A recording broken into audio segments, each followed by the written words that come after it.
Welcome to Mind Beyond the Mission, a podcast for and by veterans and veteran family members. I'm one of your hosts, Brian McKenna, and I'm a strategic advisor at the Atlas Institute and a retired Canadian soldier. And I'm Laryssa Lamrock, strategic advisor at the Atlas Institute and a proud military family member. In this podcast, we'll be diving into real issues experienced by veterans, former RCMP members, and their families. We won't promise you that we'll do everything perfectly, but we can assure you that we'll be getting real about the experiences that so many of us have in common, but don't always talk about. We hope you'll find solidarity in our words and experiences, and most importantly, that you'll find a sense of hope that things can truly get better. You can live present in the moment and live life authentically. Let's get into it. So, looks like we're finally doing it. This is Brian McKenna, retired warrant officer from the Canadian Forces, and I'm out here in Delta, BC on the West Coast, and I'm joined on the podcast with my partner in crime, Laryssa Lamrock, and she's out of Meaford. How you doing? Yeah, thanks, Brian. Happy to be here. We've been talking about this podcast for a long time. We're finally in the seats. We're finally doing it. So yes, I'm Laryssa Lamrock, military family member kind of through and through. My dad served in the military, married to a veteran who is medically released, and my oldest son is still serving member. So happy to be here. So you married an infantry warrant officer as well? I did. Sucker for punishment, maybe. I don't know. So, and now I'm working with one. Like, how did I get here? Yeah, it's, I've been having a bit of discussions with some of the other folks we're working with over time about, what do we intend to accomplish in the podcast? And I find in our job, sometimes when people ask me a question, an email's good enough. Hey, Brian, left or right turn? Turn left. Sometimes, though, topics come up and they deserve a long form answer. They deserve to actually get into it a little bit. And that's what I'm excited about being able to do here on the podcast. I think if someone wants to know, hey, are we going with this photo or this one? Easy. They want to know, what are we going to do about sleep situation after 20 years of doing things the Army way? And now you've got to leave that behind and just go back to being a normal person, right? How do I do that? And that requires a little bit more discussion. What happens to a relationship when one person takes on the caregiver role, by the way? How do you answer that in 2 seconds? And so those are the things I'm really excited about being able to jump into. You got any of those on your mind? I just agree with you, Brian. We're going to be talking about some of our own experiences with mental health issues, particularly around PTSD.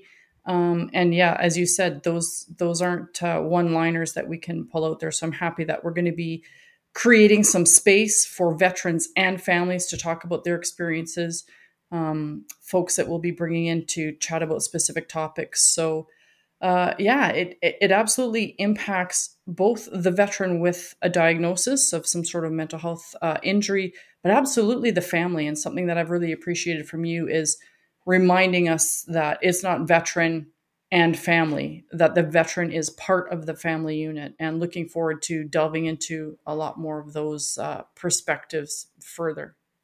Yeah, I remember in Kapyong Barracks in Winnipeg, my first deployment, they gathered us up and we went and did a situational briefing, and then our families did a briefing on what was going to go on from the family perspective. At no time did they get a heads up on what we were being briefed on. Right. And yet we were also separated out of it as if we weren't part of the family. So the family was you and whoever else you had in mind. It's like, well, hey guys, I'm here too, I haven't abandoned my role as a dad just because I've got this green suit on. I'm part of this as well. And through all their best intentions, they just weren't where we needed them to be. I also look at our role with veterans and families, and I think one of the things that's been a big miss over the time is we would often go to someone like you in so much as you could help your husband. Well, what about you? Like, where's Laryssa the person in this, right? Where's my wife in this conversation as a person and potentially a patient themselves? And that's one of the things that I'm quite proud of, that we're not making that same mistake here. Right, because we've talked about that veteran health impacts the family, but the family health impacts the veteran as well, and it has to be kind of a unit working together. So absolutely agree with you.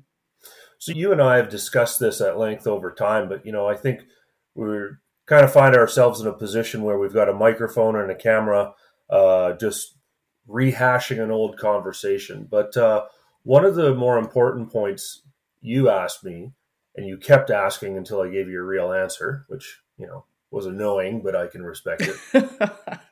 I can be like that. When's the time? How did you know? How did you know you had a problem? Right. And well, there were a whole host of things, but how did I know I had a problem that I couldn't avoid? How did I know I had a problem that I couldn't just overlook, push through, and carry on? And for me, I became an adrenaline junkie in some really bad ways, right?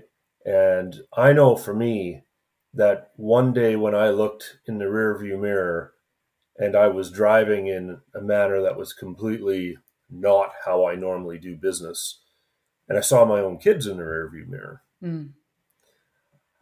Well, that was about as eye-opening as I needed it to be, right? And that was one of those points where, like, man, what are you doing? What are you doing? And why are you doing it? And it was a bit of a moment where I had to square up and just say, okay, this is taking a new turn. But, as I was talking about this with one of our workmates the other day, something I actually hadn't told you guys was there was one day where I was getting a picture framed at a local, an art store around here. Not a hard thing to do. Had the picture, had the size, measure it, get it done. And I remember going in there, and it was suddenly I'm picking matting and frames and colors and being asked a million questions. It's like, could you just frame the damn thing? Can you just get it done? And this person is trying to help me by presenting me these options. And for whatever reason, options and multitasking was just not something I wanted to be a part of anymore. I wanted to walk into a place and, this is the burger. Awesome. Right. This is the coffee. Good. I didn't want to be sitting there discussing, and I was actually finding that it was becoming more than I could actually handle. A picture frame. Mm-hmm. Just getting, a $30 transaction to happen. And it suddenly became this thing where my rage was rising. I was starting to get aggravated. The more I was aggravated, the more the person trying to help me was aggravated.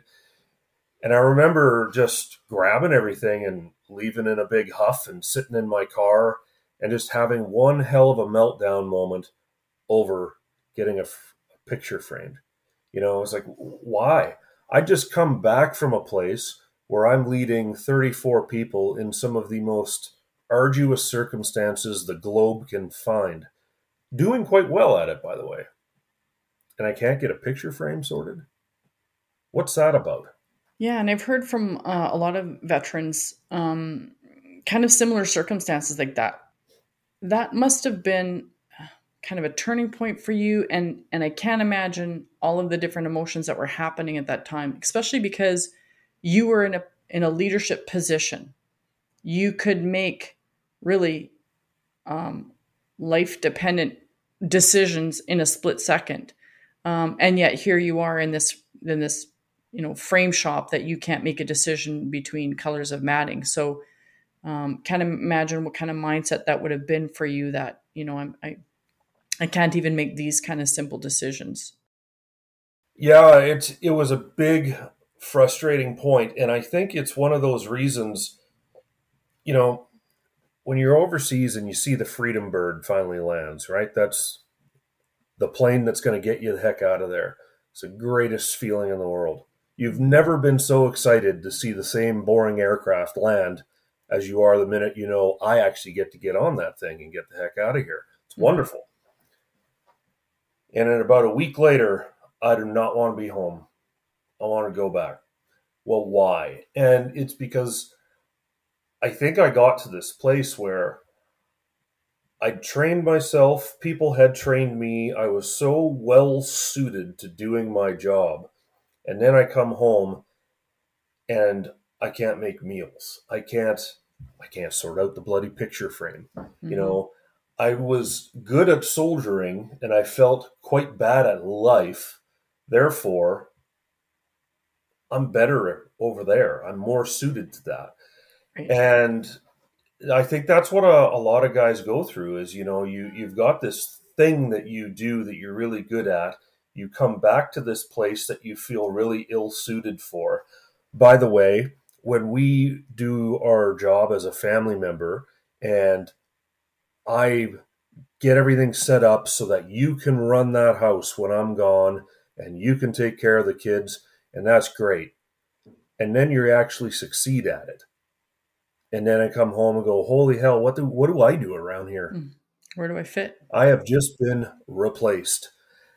And when I go back into the platoon lines, I don't feel replaced. I feel like I'm sliding right into where I ought to be, right? And I think that's a lot of what folks go through. And I watch it happen with my friends repeatedly. You come out of there and you think, the risk, the threat, we've lost friends, it's bloody hot, I'm covered in dust. Give it 10 days, man. Give it 10 days, maybe not even. Mm-hmm. As you're speaking about your experiences of coming home, I'm thinking about what it was like from the family side of things. So, I remember when my spouse first deployed, gone on the plane. It was very exciting. It was scary. There was a lot of unknowns. But what was kind of maybe more scary than that was once he returned home, and I realized that he wasn't quite the same person that deployed, and that not only the difficulty of that reintegration piece on where everyone fits and the roles of the family, but now understanding that there's some differences in this person, and I couldn't put my finger on what it was. And way back in the day, we didn't talk about operational stress injuries. We didn't talk about PTSD. We didn't talk about the possible mental health impacts or injuries that military members could sustain. So I didn't know what I was looking at.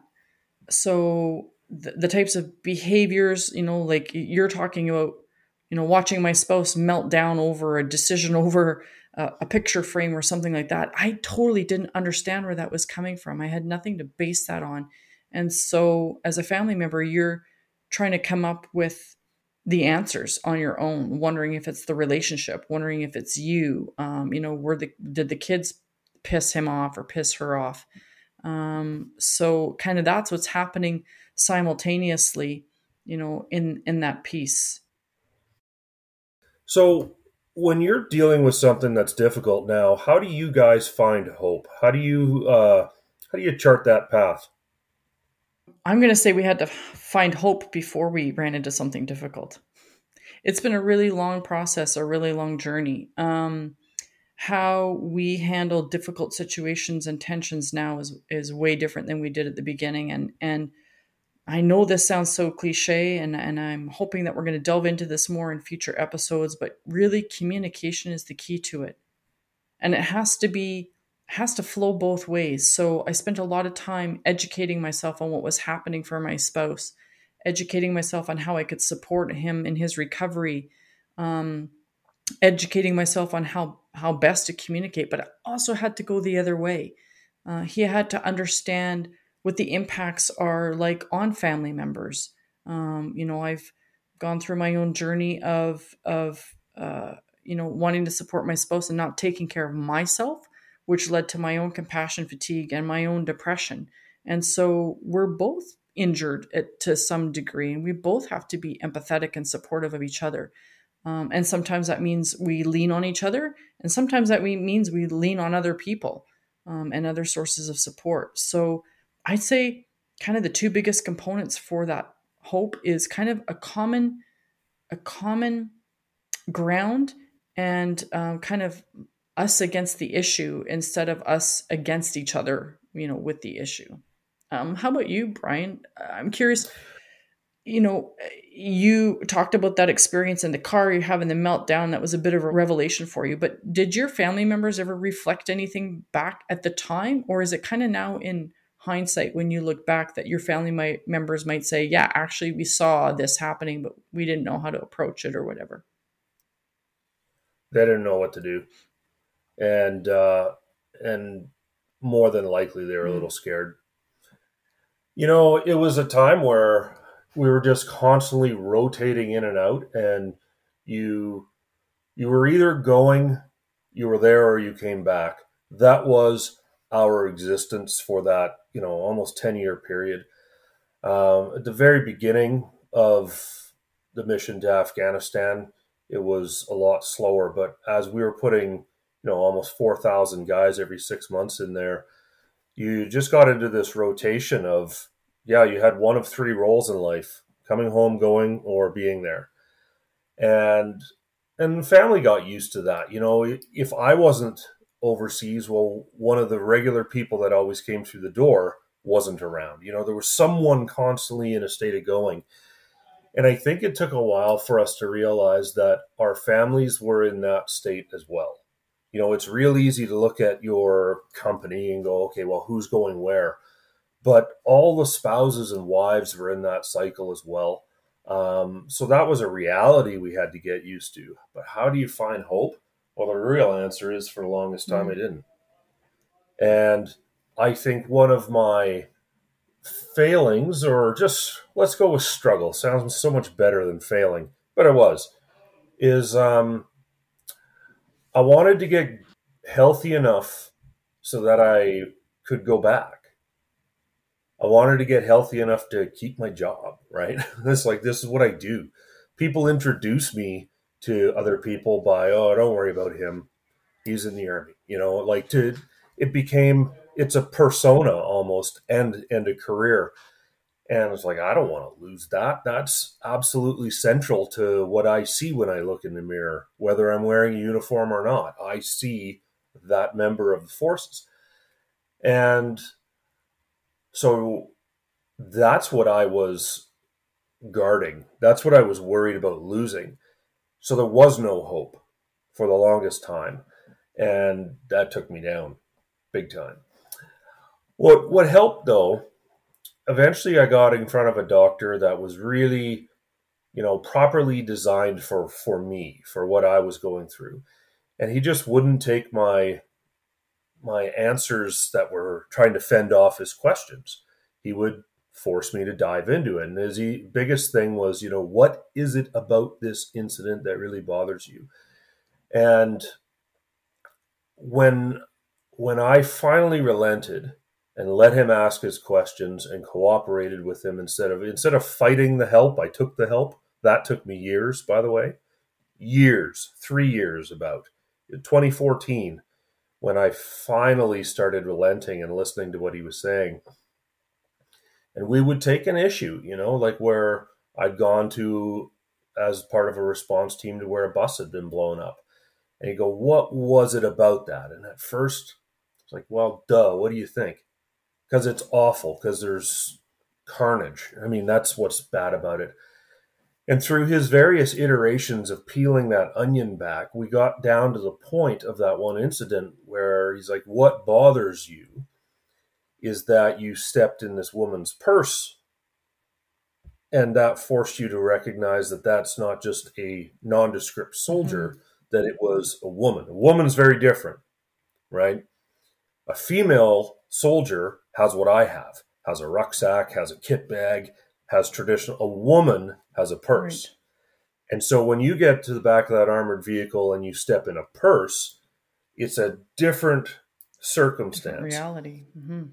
And that is actually what bothers me about, for example, the 29th of October 2011, which is a really, really nasty incident, but you'll never Google and find out about the purse. The purse is in my mind, right? But that's what bugs me about it.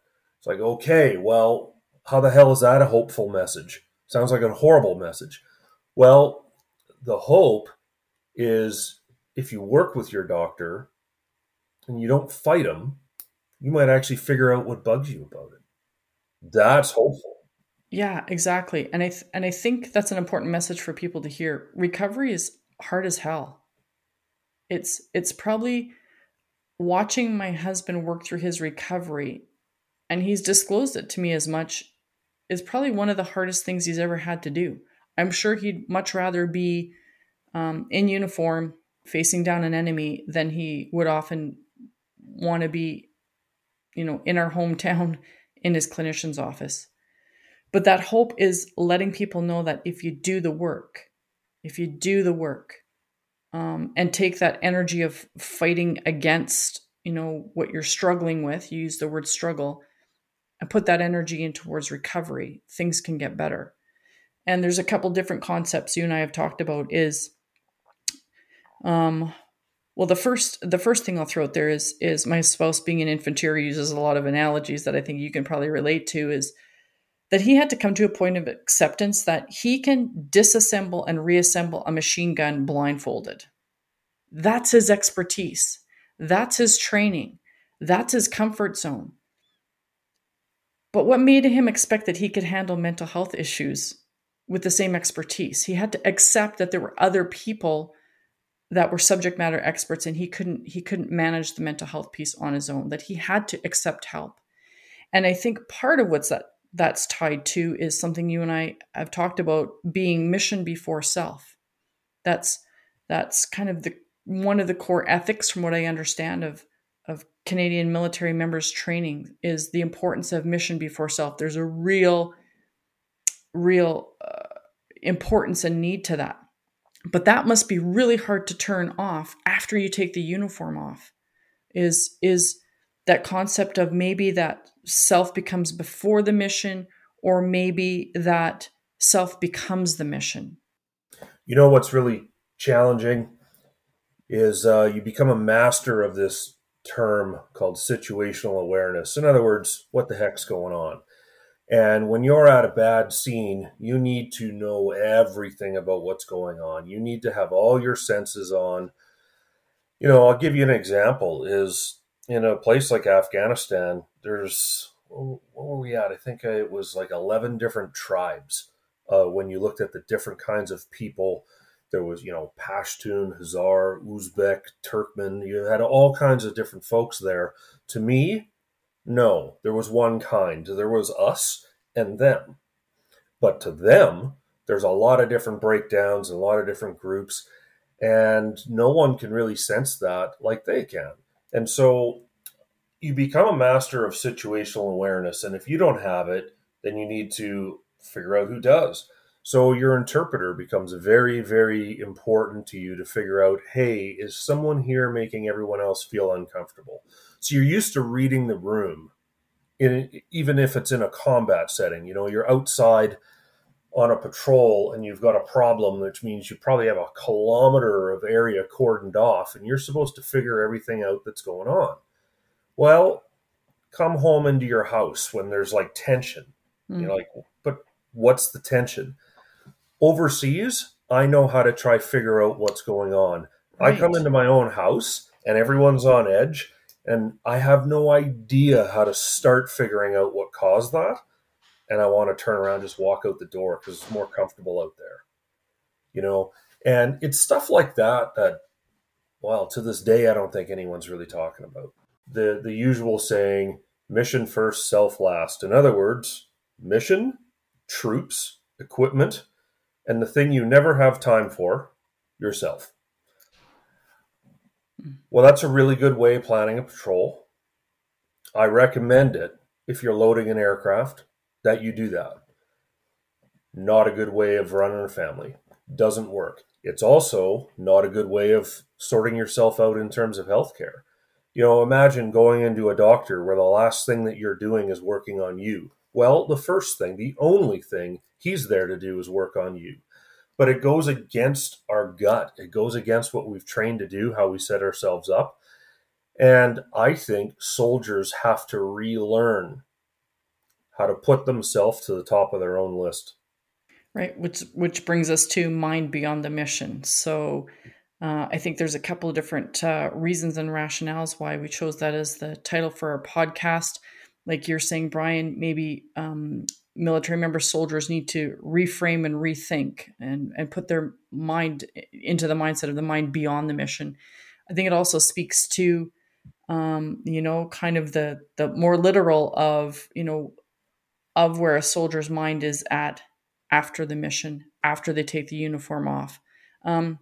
And I think it really can apply to family members too. Well, I was a military spouse for many years. And so where does that leave me now as a veteran family member? And being the military is very much part of my identity, but also around, as I've said before, the mental health piece. Where's my mindset after this mission, after my spouse retired?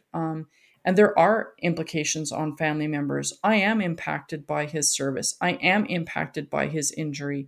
And so where's my mindset beyond the mission as well? Yeah, I think it also shows, what we want to do with this podcast and also what it's not going to be about. There's a lot of veteran podcasts out there. Yeah. We're not going to compete with them in the space of, are my stories cooler than yours? First of all, some of them aren't that cool. War is funny sometimes.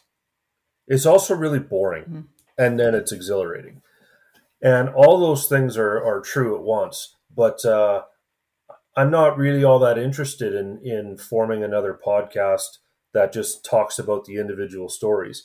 But how do we still find a sense of ourselves? How do I know what I'm going to do so that my 40s are not just me talking about awesome things I did in my 30s? That's the mind beyond the mission for me. Right. I want this decade to be about the new things that I'm doing now, not just to be, a professional reminiscing society where all we ever do is come back and talk about what we used to do. And, well, how do I get myself to a spot where I can enjoy my 40s is I got to put some stuff to bed from the 30s. And how do you do that? Exactly. And I think something else you and I are excited about, Brian, with this podcast that's not in the space so far is that we want to tackle topics and issues from both sides of the experience. So we're going to hear from veterans. We're going to hear from subject matter experts around veteran issues and mental health. We're going to hear from family members, and we're going to hear from subject matter experts around veteran family member issues. That's one of the things that excites me the most. You and I have had fantastic conversations in working together and really acknowledge that that this is something that impacts the whole unit. So something I've brought up with you before is I call the concept of Annex F. And I remember when we got this message as we were on pre-deployment training, and it was all the different things you had to sort out, right? You got to get this ready. We have this thing called a DAG sheet, a departure assistance group. And it was this checklist of things you had to do, mission orientated, get your needles, get your passport sorted out. By the way, exceptionally funny when 800 dudes go all renew their passports at the same time and the battalion has one official Hawaiian shirt for you. So 800 guys wearing the same Hawaiian shirt as they get their passports done is beyond funny. But that process would happen. And then you had the other things. And Annex F of this message was family. We fail here at this institute if we continue to treat family like Annex F. Like the only thing that you serve a role for is to help make your husband better. It's like, where are you in this? Where's Laryssa as the individual? That's one of, I will never be able to promise people like we're going to do it perfect. We're going to knock it out of the park all the time. No, we're going to stumble, but we will not be treating family members like Annex F. I hope that there is a veteran family member somewhere that will stumble across the podcast and feel like they're not alone. I hope they feel that someone understands them. I hope they receive that glimmer of hope that you can be in a relationship with someone with PTSD, anxiety, depression related to military service, and it can be a good one.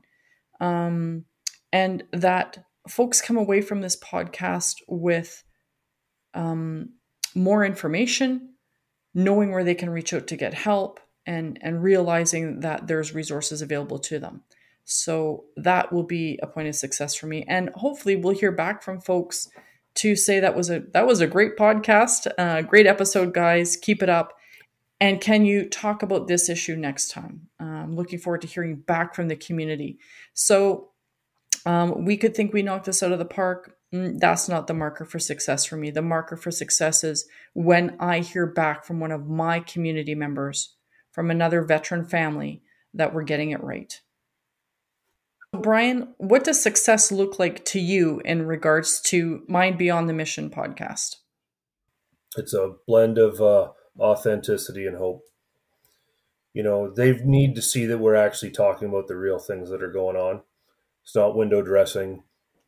And to be frank about it, it's not all nice, right?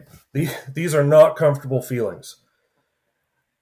But when you're authentic about that, in both what those feelings are and how you got to them in the first place, what caused them, you connect with people that way.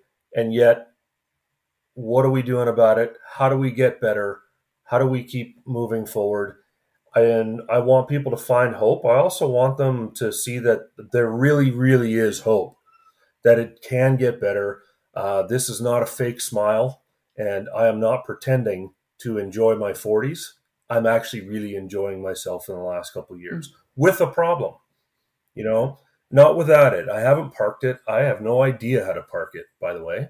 But I do know that, for me at least, there can be smiles with PTSD. There is enjoyment. There's a way of getting through these things. And that's what I think is a combo of authenticity about what's happened and hope as to how we're moving forward. Wow. Thank you, Brian. We hope you enjoyed this episode of Mind Beyond the Mission. If this conversation resonated with you or helped you in any way, I encourage you to subscribe to Mind Beyond the Mission wherever you listen to your podcasts, so you'll be the first to know when our next episode comes out. And if you know someone who might relate to what we've shared or could find it helpful, please feel free to send it their way. We're all on the same team. Plus, we'd love to hear what other topics you'd be interested in us exploring in future episodes. Brian and I have a lot of ideas and subjects we plan to dive into, but you, the listener, have likely experienced or thought of topics that haven't crossed our minds yet. Please reach out if this is the case. We're on social media at atlasveterans.ca on most platforms, so please feel free to tweet at us, send us a message, or leave a review on this episode. Let us know what else you'd like to hear us talk about. Brian, it's always a pleasure having these important conversations with you. Looking forward to next time. You bet. Thanks, Laryssa. Take it easy.